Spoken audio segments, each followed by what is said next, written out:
Live from downtown Detroit, Local 4 News at noon starts now. Well, there you go. The sun is out now, but it is going to be a very different look come 24 hours from now. A snowstorm is making its way to Metro Detroit. The changing weather tops our noon today. Thanks so much for joining us. I'm Christy McDonald. So let's get to Ashley Barrissey as we say, oh, it's lovely today, but tomorrow, very different story. Right. A beautiful shot of our downtown skyline, which we might not see this time tomorrow because visibility will be so low because the snow rates are going to be really at their peak around noon tomorrow. So let's get you brought up to speed with your forewarned forecast looking ahead to that Wednesday winter storm, as we do have a winter storm watch that has already been issued for parts of southeastern Michigan, including Wayne, Monroe, and Lenawee counties. That goes into effect at 7 o'clock in the morning tomorrow and is set to lift at 10 o'clock in the evening. So this is going to be a daytime event having a greater impact in the late morning and early afternoon hours. Clouds and radar, though, showing some promising news at this noon hour. We have clouds draping much of the Great Lakes, but we have a nice pocket of some drier, clear air here across a good portion of Metro Detroit. So we are getting a little bit of sunshine at this hour. It's just not going to last all day long. Live look downtown at Campus Martius. 35 degrees here in the city, 34 in Ann Arbor, 35 in Howell, and the same temperature in Adrian. Winds are a little calmer in our south zone, but if you take a look elsewhere, we're about 10 to 15 miles per hour, and that does factor into wind chills in the 20s. So as we map out the rest of your afternoon, we'll be in the mid-30s over the next several hours, so kind of topping out maybe only a degree or so warmer than where we're at right now. Little breeze as well. For tonight, 30 degrees the overnight low, and then tomorrow, the measurable snow comes in. We're going to time it out for you in your full forecast, but first, if you have not downloaded our Forewarned Weather app, now is the time to do it because you can take radar on the go tomorrow as that storm rolls in. So make sure you search WDIV in your app store, Christy. All right, sounds good, Ashley. We'll see you in just a bit.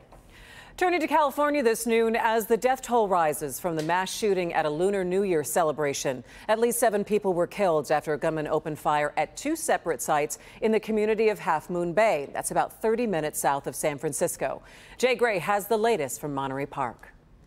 As the investigation and mourning continues here in Monterey Park, the state of California now dealing with 3 mass shootings in as many days. The first here, 11 people killed inside the dance studio just behind us here as they were celebrating the Lunar New Year. The second in Oakland, 1 killed, 7 injured. And the third just yesterday in Half Moon Bay in the Bay Area, 7 killed and 1 injured there. And the first and second here in Monterey Park as well as in Half Moon Bay, there are a lot of similarities. Older Asian men, the suspects, the gunmen according to police, and attacking members of the Asian community.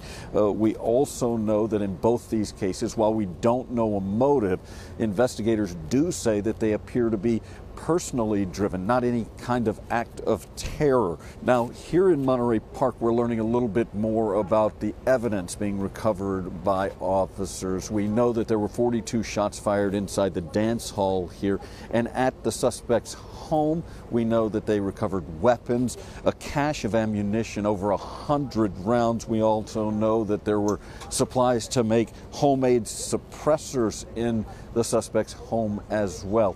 Again, no motive in any of these shootings at this point as the state of California continues to grieve just overwhelming loss in the last 3 days. That is the latest from here in Monterey Park. I'm Jay Gray. Now back to you. All right, thanks so much, Jay. Back here in Detroit, police are hoping video is the key to catching 3 carjacking suspects. A short time ago, Detroit police released this security camera photo. This is for a carjacking that happened back on Monday, January 16th, at a gas station on East Outer Drive. One of the suspects pointed a gun at the victim, then demanded his car keys and money. The 24-year-old victim was not hurt. If you do recognize anyone in this photo, though, give Detroit police a call. You can also call Crime Stoppers at 1-800-SPEAK-UP. Online fraud hits the Detroit Public Library and drains an account of hundreds of thousands of dollars. City officials say someone used an employee's email to send a request to the city so funds could be moved to an account that the library didn't control. The transfer was more than $685,000. They were able to recover $277,000, but the remaining $407,000 is gone. The money came from an account with funds from a taxpayer millage on city property tax bills. Well, round 2 of the demolition today for the old Packard plant in Detroit. Go ahead and take a look at the plant thanks to Sky 4. This is the second major portion of the abandoned auto factory to be demolished. Our Kim DeGiulio is there with a look at the whole demo process. Phase 2 of the Packard plant demolition has begun. As you can see, piece by piece, this building is coming down. However, the city does hope to save just a little piece of this building, which has such a big part of our city's history.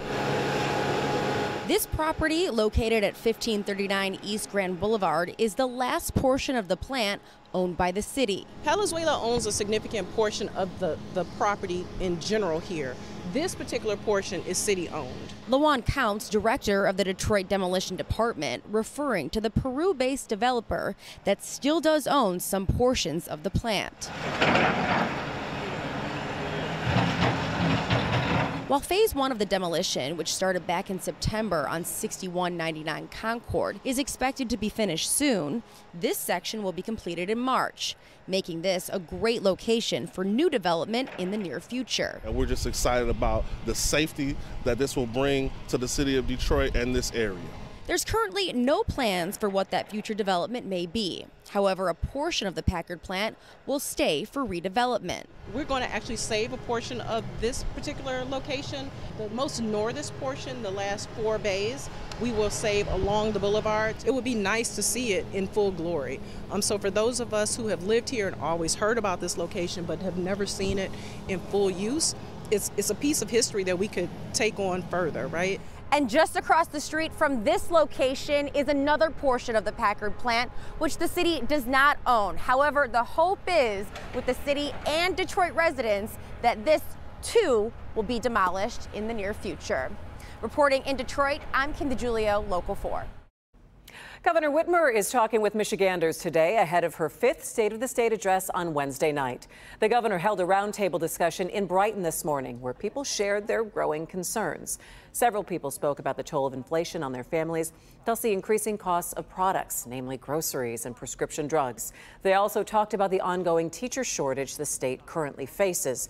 All of these topics will feature prominently in the governor's address tomorrow night. And the State of the State address will take place Wednesday night in person before a joint session of the Michigan House of Representatives and the Michigan Senate.